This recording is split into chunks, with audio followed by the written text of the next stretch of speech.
Welcome to another edition of the Goalpost. I'm your host, Oluwamayawa. I'm not alone. I have the usual suspects with me. I have Temiloluwa and Solomon making a return. We know Temiloluwa is a huge Chelsea fan, while Solomon is a huge Arsenal fan. And this weekend has a whole lot of a whole lot of importance. Holds a whole lot of importance for them. If Arsenal wins, probably their path to winning the EPL will be a bit clearer. On the side of Chelsea, should they defeat Manchester United, then maybe they might have a shot at going to the Champions League. Solomon, good morning. How are you doing? Good morning, Mr. Mayo. I'm very well, thank you. So much to look forward to this weekend, and yeah, we cannot wait. Let's see how it goes.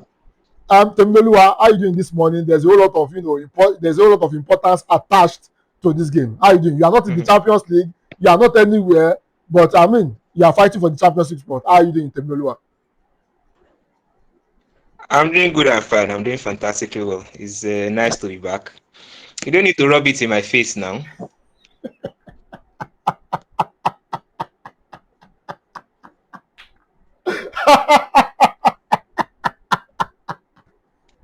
Okay, no problem. Apologies for rubbing it in your face. Okay, so let's kick start, and we start off with on the local scene.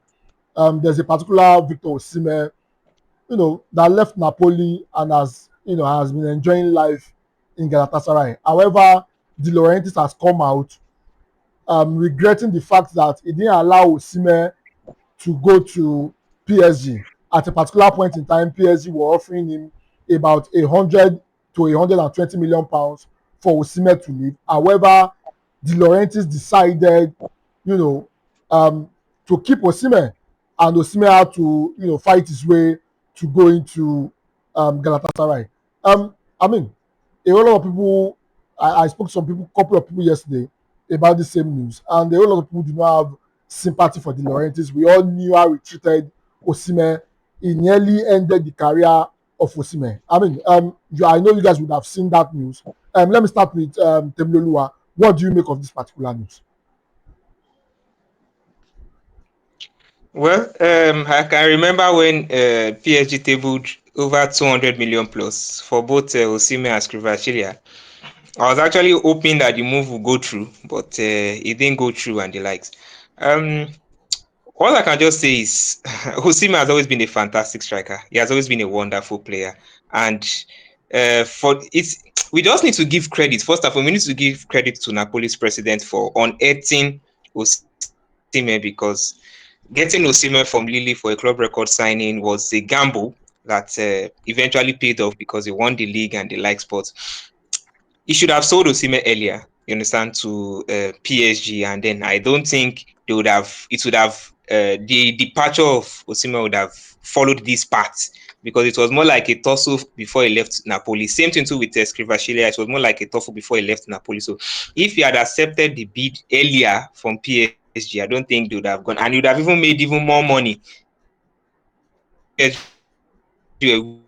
Willing to negotiate, but sometimes this is football, and you never can say what next season holds. Osimhen had a fantastic time at the club, but the later end of it wasn't just the best, and that's just what happens in football. In the blink of an eye, you are tops. In the blink of an eye, anything can happen. So that was the case for Osimhen, and he's in a better club that cherish him. At least we can see that Galatasaray fans love him, and that's all what footballers need. You understand? In an atmosphere where they are loved, where they are cherished, and then they would eventually flourish. Still sticking with you, Temiloluwa.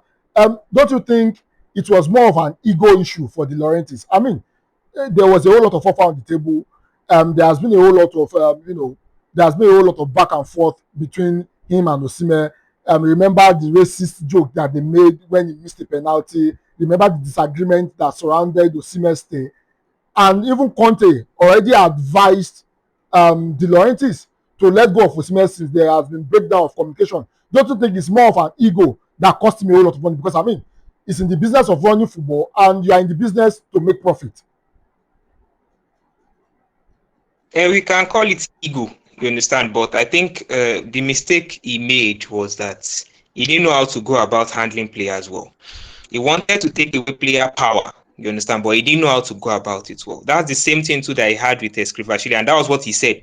You understand that he wanted a case whereby he, as the employer, would have power over the employee, and not the other way around, that the employee will have power over the employer, and that was the case. But in cases like that, you need to check and balance, because even these players are human beings. These are the things that happen at Real Madrid. You understand? When you look at the way Florentino Perez has run Madrid, you know that okay, at some point in time, it doesn't know how to go about it. Way of going about it. And that's where I think the Napoli president got it all wrong. The handling was wrong. Even the treatment of Osimhen, that racist joke and the likes, didn't even make things easier. You understand? Yeah, we can say it is ego. It is the president's ego. You understand? But he just wanted to establish the fact that okay, I am paying you. You understand? Since I am paying you, I should be able to have control or leverage over your next move, over what you are going to do. You understand? And if you want to do that, you need to first and foremost create a very good relationship with the player. And that was where he got it all wrong. Same thing too with Skrivashvili. That's one of the reasons why Skrivashvili didn't even want to stay again. You understand? So I think the new crop of players that will be getting at Napoli would eventually be the one that he would want to dance to his tune. In a case whereby the agent will not come the next day and say, you know what, I want my player out. You understand? He wants total control over the player. But if you want total control over a player, you need to first and foremost build a very good relationship.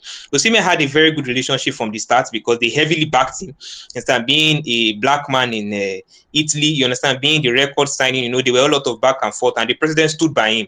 But along the line, the president wanted to establish the ideology that I own the club, you understand, which in turn means that partially I own your service, but you should have actually built a very good relationship.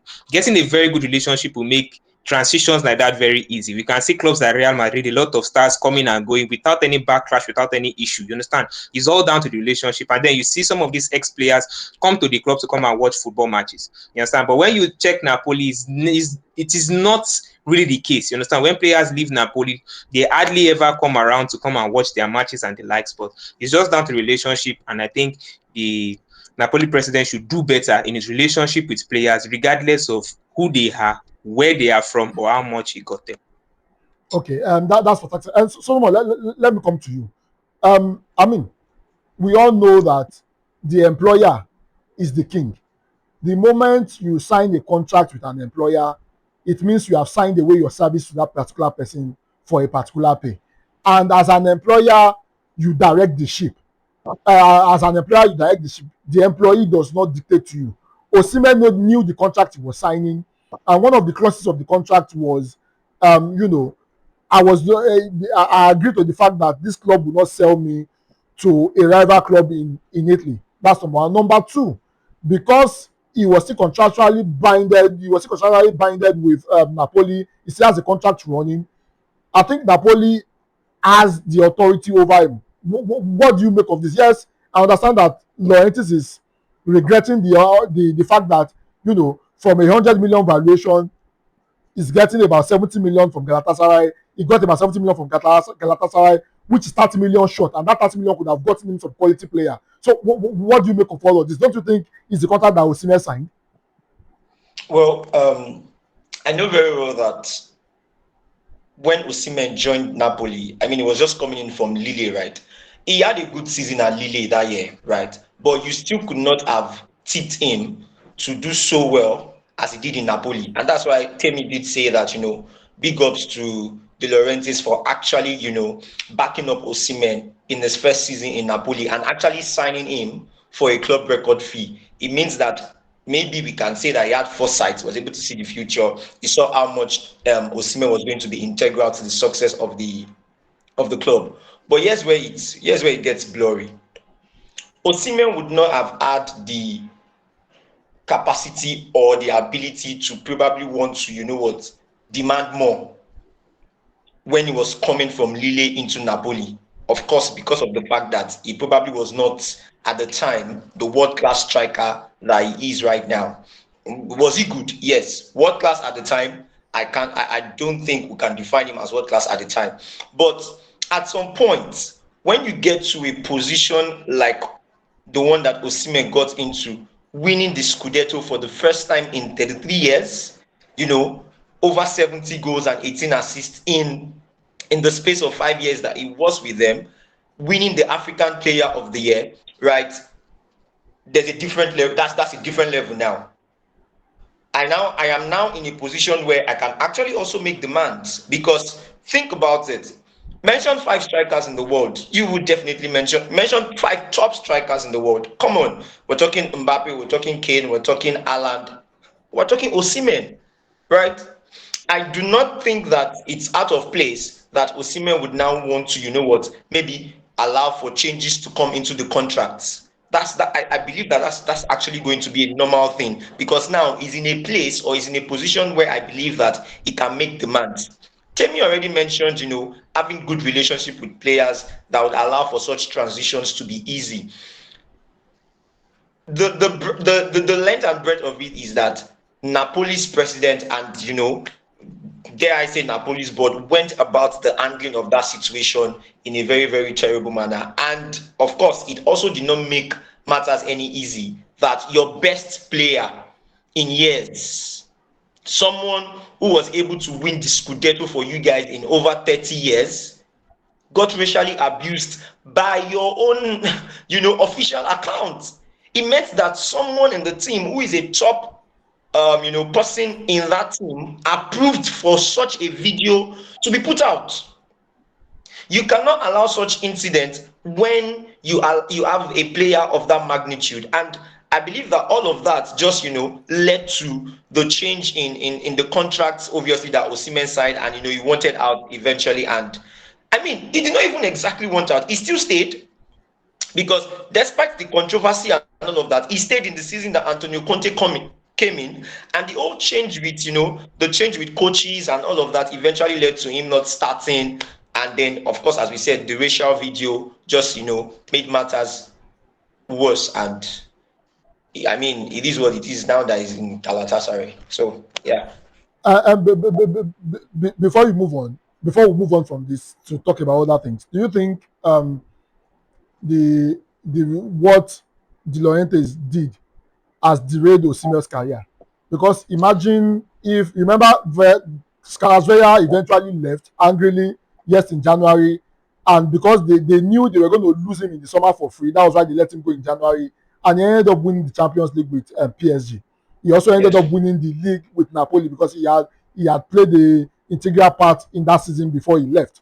Do you think the pettiness of the Laurentiis cost Osimhen his career? Because at the moment he's playing in Turkey, and if you are being honest, Turkey is not the same thing as the League One. It's not as competitive as the League One, or maybe the Spanish La Liga, or any other top league like that. Oh well, if you are from Nigeria, in a country where let's bring a lot of context into this situation right now. You are from Nigeria. You are probably one out of a million other boys that eventually made it. You have won the Scudetto. You have won the Africa Best Player of the Year. You were top 10, in the world, in the FIFA World Best rankings. I genuinely do not think that there is so much more than that you can achieve. Maybe for your country, the Nations Cup, the World Cup, and of course the UEFA Champions League. I mean, that's a major one, right? But not so many players, especially Nigerian players, can lace Osimhen's boots in terms of the achievement that he has had over the years, right? And I genuinely think that for him to have achieved all that he has achieved so far, there isn't so much more to do. We might say that yes, maybe there's a derailing, but that's for the player to decide. I mean, that's for the player to say that, oh, okay, I felt like maybe I could have done so much more with my career. Oh, I'm feeling some sort of regret, or I'm feeling some sort of gratitude. And if you ask me, I do not think Osimhen is living in regret right now. I think he's even living in gratitude, because I did read his story on The Athletic, right? There was a story that he put out, a boy from the trenches, and the way that Galatasaray fans actually hold Osimhen in high esteem. And the funny thing is, it's not just Galatasaray fans, it's actually in Turkey. Like I read that I read the whole interview, I read the whole article, and Osimhen is literally like the Neymar of 2014. If Neymar of 2014 in Brazil was a god, right? And that is what Osimhen is right now in Turkey. Not so many players will ever get to that level. Not so many players will ever get to that level. They might win everything, but to be revered as Osimhen is in Turkey right now, I'll give you so many examples. There's Lucas Vazquez, there's Nacho, so many of them that have won so many trophies over the years in their career, but they are not as revered, they are not as admired. Their name is not even a household name as Victor Osimhen's name is in Turkey. I am, however, hoping that after this season, maybe a big club in any of the top 5 leagues in Europe can still go on for him, because as I said, top 5 players, top 5 strikers in the world right now, you definitely are going to mention the name of Victor Osimhen. But to say that as his career been derailed, that is left to the player to decide, because I believe that right now he's obviously living in a place of gratitude for all that has happened to him so far. Thank you. Okay. Okay, so let me chip in a thing or two. Please go ahead. Oh, Go ahead.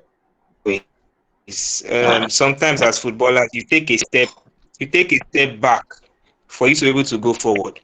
You understand? So that's just it. Osimhen was at Wolfsburg. You understand? Wolfsburg got him from the under 17. He had to go to Belgium. You understand? Had to step as low as Belgium League. You understand? Before he could actually be propelled to Lille. You understand? So from Lille to Napoli. See, going to Galatasaray is not. I don't look at it as a step back. Let's be completely honest with ourselves, because he's still in demand currently, and is due to a clause in his contract, he's not able to go back to Italy. Clubs like Juventus are interested in his service. Understand? So which in turn means that he's still doing something good, and he's also in Galatasaray winning trophies. You understand? So we can't say that his career is being derailed, because wherever he is, he's still winning trophies. And in football, all that matters is winning trophies, regardless of wherever you are. You understand? So since he's winning trophies in Galatasaray, I can't say he made the wrong move. Understand? Because if we can actually be praising Ronaldo into going to Saudi Arabia joining El Nasri, we didn't think of it being a derailed movement for Ronaldo. He went to Inter Miami, we didn't think of it being a derailed movement for Messi. So why would Galatasaray now be a step down for Osimhen? It is not a step down for Osimhen as far as I'm concerned, because in the same league we have players like Marco Asensio, we have Leroy Sané, we have Mauro Icardi. You understand? We have a World Cup winner in N'Golo Kante, still in that same league. You understand? So it is not just because we do not really watch it as much, doesn't mean that it is not a top league. You understand? And everybody knows the quality of Osimhen, right from Lille down to Napoli. They know the qualities of Osimhen too. I think come the end of the season, if he decides that he wants to move, you understand, like Mr. Solomon rightly said, the choice is ease, you understand, but at the moment his career is not being derailed. If he feels like, okay, you know what, I think I want to get back into the limelight, you understand, then he can go for it. You understand? So I don't think his career is being derailed at any point in time, because when you look at players like Ademola Lookman, who has had a lot of ups and downs, you wouldn't even believe that at some point in time Ademola Lookman will end up at Atletico Madrid. You understand? From Chelsea to Everton to Fulham to Leipzig to Atalanta, it's just been left and right. Some of those moves you say have derailed his career, but then they only set him up to join Atletico Madrid. So we never can say. For Osimhen, his career is still on track because he's winning trophies, and that's all that matters in football. That's the reason why Harry Kane had to join Bayern, so he can win trophies. You understand? So Osimhen has a very good trophy cabinet as far as I'm concerned. If he chooses to enter into the mainstream Europe again,